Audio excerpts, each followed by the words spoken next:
The following video is not suitable for children 13 or under. So if you are a child 13 or under and you're watching this video and you learn a bad word, then it's your own damn fault. Hey guys, Master Farr here, and I am back with another review.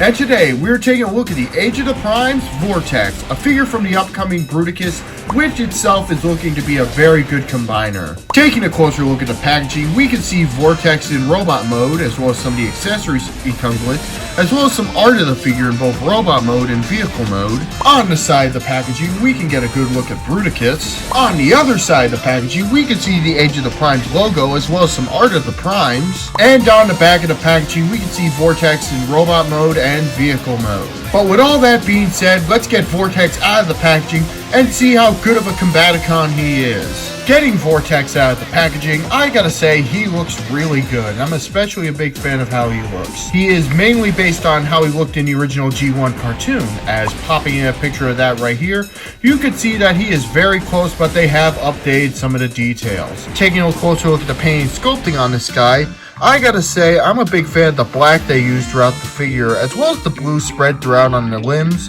and it just overall gives him a really good looking aesthetic. The head sculpt on Vortex is honestly pretty simplistic, but it is still pretty good all things considered. In fact, my only real problem with the sculpting on this guy is the giant pieces of the helicopter mode on the back of the arms. Granted, there is a fix for that where you can just move up the hinges for vehicle mode. However, by doing that, it ends up covering the peg hole on the arm. One thing that I personally like doing is flipping down the kibble on the right arm and flipping out the back fin so it almost looks like he has a little saw in his arm. Though even with the arm kibble, I still prefer this guy over the Combiner Wars version, as comparing those two, the only thing I really think the Combiner Wars version has over this guy is the colors. In terms of accessories, Vortex comes with two arm-mounted guns, which are both blast effect compatible, and another gun which can go in his hand, which is also blast effect compatible. And the rotor for vehicle mode can be attached on the arms. Moving on to Vortex's articulation, his head can move up this far, can move down this far, can move side to side,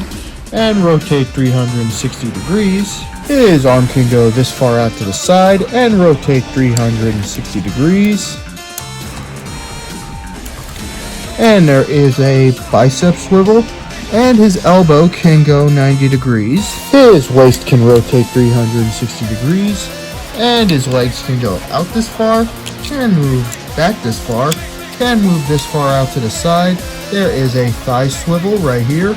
His knee can go just about 90 degrees, and there is a really good ankle tilt. Vortex's articulation is really good, and it is possible to get him into some really good poses. Also, the figure is fig stand compatible, which just increases the amount of poses you can get him in. For the sake of comparison, here he is next to Combiner Wars Vortex, Devastation Optimus Prime, Studio Series 86 Hound, and my last review, Studio Series 86 Devastator. Overall, in robot mode, I gotta say Vortex is pretty good, though the arm kibble is a little bit of annoying. But with all that being said, let's get him into vehicle mode.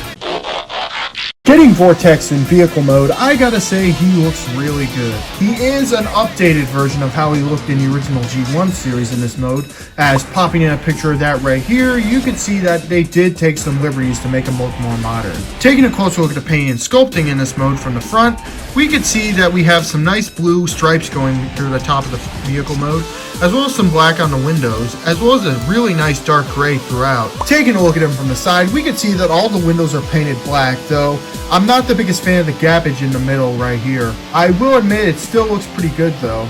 And taking a look at him from the back, I gotta say he looks really clean. Taking a closer look at the helicopter rotor, it can of course spin, and it is on a pin, so it spins really well. Also, the rotor blades themselves are articulated. As for the tail rotor, it's only pegged on, but it still spins pretty well. Also, taking a look at the bottom of the figure in vehicle mode, we can see there's a little bit of landing gear on the back of the head, and by folding that down, we now have some landing gear. In terms of weapon storage in this mode, there are two ports on the front of the helicopter to put the guns in, as well as a peg hole on the back of the helicopter to put the other gun. For the sake of comparison, here he is next to Combiner Wars Vortex, Devastation Optimus Prime, Studio Series 86 Hound, and my last review, Studio Series 86 Devastator. In vehicle mode, I gotta say Vortex is pretty good, but he could have been a little better, especially from the side. But with all that being said, let's get him back into robot mode, and I'll give my final thoughts. Overall, Age of the Prime Vortex is a really great figure, and I would highly recommend him,